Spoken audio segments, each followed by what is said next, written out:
जय हिंद दोस्तों, आपका स्वागत है डेली करंट अफेयर्स में। इसी के साथ आज की क्लास स्टार्ट करते हैं। आज का विचार है, सफल और असफल लोग अपनी क्षमताओं में भिन्न भिन्न नहीं होते हैं, वो अपनी क्षमता तक पहुंचने के लिए अपनी इच्छाओं में भिन्न होते हैं। क्या समझे? सफल और असफल लोग अपनी क्षमताओं में बहुत भिन्न होते हैं, वो अपनी क्षमता तक पहुंचने के लिए अपनी इच्छाओं से भिन्न होते हैं। इसी के साथ आज की क्लास स्टार्ट करते हैं। जनवरी से सितंबर 2024 के बीच 476.1 मिलियन पर्यटक आए, जिनमें पर्यटन नए रिकॉर्ड स्थापित किए हैं। कौन सा राज्य है? उत्तर प्रदेश। उत्तर प्रदेश में सबसे ज़्यादा पर्यटक जनवरी से सितंबर तक आए। इसी के साथ अगले प्रश्न पर बात करते हैं। हाल ही में किस राज्य विधानसभा द्वारा भू-भारतीय रिकॉर्ड का अधिकार विधेयक 2024 पारित हुआ? वो कौन सा राज्य है? तेलंगाना। तेलंगाना राज्य में भू-भारतीय रिकॉर्ड का विधेयक पारित हुआ 2024। इसी के साथ अगले प्रश्न पर बात करते हैं। हाल ही में वस्तु और सेवा कर जीएसटी परिषद की 55वीं बैठक कहाँ पर आयोजित हुआ है? इसका सही आंसर हो जाएगा जैसलमेर, राजस्थान। इसी के साथ अगले प्रश्न पर बात करते हैं। हाल ही में टाटा पावर ने किस बैंक के साथ रूफटॉप सोलर लोन के लिए साझेदारी की है? वो कौन सा बैंक है? केनरा बैंक। केनरा बैंक के साथ टाटा पावर ने रूफटॉप सोलर के लिए लोन की साझेदारी किया है। इसी के साथ अगले प्रश्न पर बात करते हैं। हाल ही में एशियाई विश्व बैंक ने महाराष्ट्र के तटीय संरक्षण के लिए कितने ऋण को मंजूरी दी है? वो $42 मिलियन। विश्व एशियाई बैंक ने महाराष्ट्र के तटीय संरक्षण के लिए ऋण को मंजूरी दिया है। इसी के साथ अगले प्रश्न पर बात करते हैं। हाल ही में किस राज्य ने बंगालर बारी हाउसिंग योजना का शुरुआत किया है? वो क्या हो जाएगा? पश्चिम बंगाल। ये बंगालर बारी के नाम से पश्चिम बंगाल याद रखना। ये हाउसिंग योजना की शुरुआत किया है जो है पश्चिम बंगाल ने। इसी के साथ अगले प्रश्न पर बात करते हैं।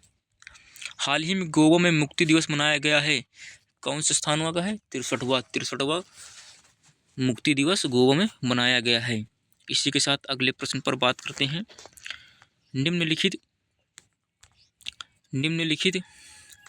निम्नलिखित में से कहाँ पुष्प और बागवानी से संबंधित 15 दिनों का आगामी उद्यान उत्सव आयोजित किया है? कहाँ हो जाएगा? सिकंदराबाद में पुष्प और बागवानी से संबंधित 15 दिनों का आगामी उद्यान महोत्सव आयोजित किया जाएगा, वो है सिकंदराबाद। इसी के साथ अगले प्रश्न पर बात करते हैं। हाल ही में कितने एकड़ में भारत की सबसे बड़ी AI सिटी हैदराबाद बनाई जाएगी? वो कितने एकड़ में बनाई जाएगी? वो 200 एकड़ में भारत की सबसे बड़ी AI सिटी हैदराबाद में बनाई जाएगी। इसी के साथ अगले प्रश्न पर बात करते हैं। हाल ही में कहाँ NTPC ने परमाणु विद्युत परियोजना स्थापित करने की घोषणा की है? वो कौन सा राज्य हो जाएगा? बिहार राज्य में NTPC ने परमाणु विद्युत परियोजना स्थापित करने की घोषणा हाल ही में किया है। इसी के साथ अगले प्रश्न पर बात करते हैं।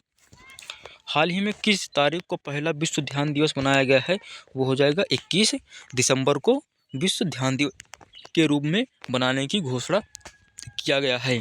इसी के साथ अगले प्रश्न पर बात करते हैं। निम्नलिखित में से कहाँ 2024 पैरा एथलेटिक्स विश्व चैंपियनशिप आयोजित किया जाएगा? वो कौन सा राज्य हो जाएगा? दिल्ली में 2025 पैरा एथलेटिक्स विश्व चैंपियनशिप आयोजित किया जाएगा। इसी के साथ अगले प्रश्न पर बात करते हैं। हाल ही में कहाँ 24वीं बिम्स्टेक बैठक आयोजित किया गया है? वो हो जाएगा थाईलैंड में 24वीं बिम्स्टेक बैठक का आयोजन किया गया है। इसी के साथ अगले प्रश्न पर बात करते हैं।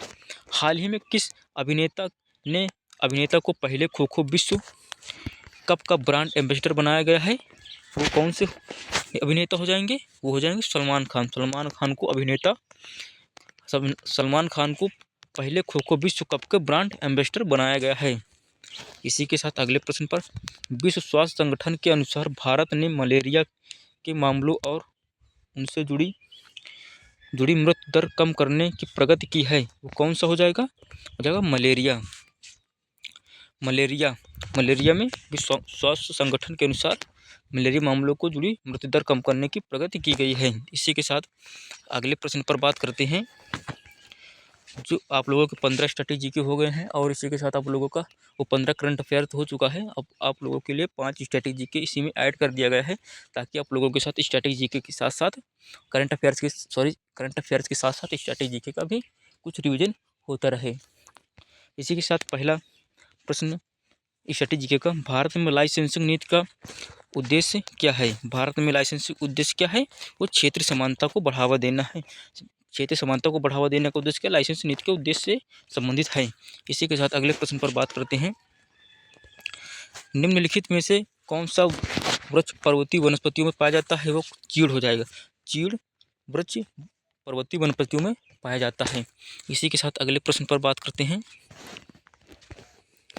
संविधान के किस अनुच्छेद के तहत राष्ट्रपति या राज्यपाल के विरुद्ध उनके कार्यकाल में रहते हुए या उससे संबंधित किसी भी न्यायालय में कोई भी वाद विवाद कार्रवाई नहीं किया जाएगा? वो आर्टिकल कौन सा है? आर्टिकल 361 ए एक हो जाएगा। इसी के साथ अगले प्रश्न पर बात करते हैं।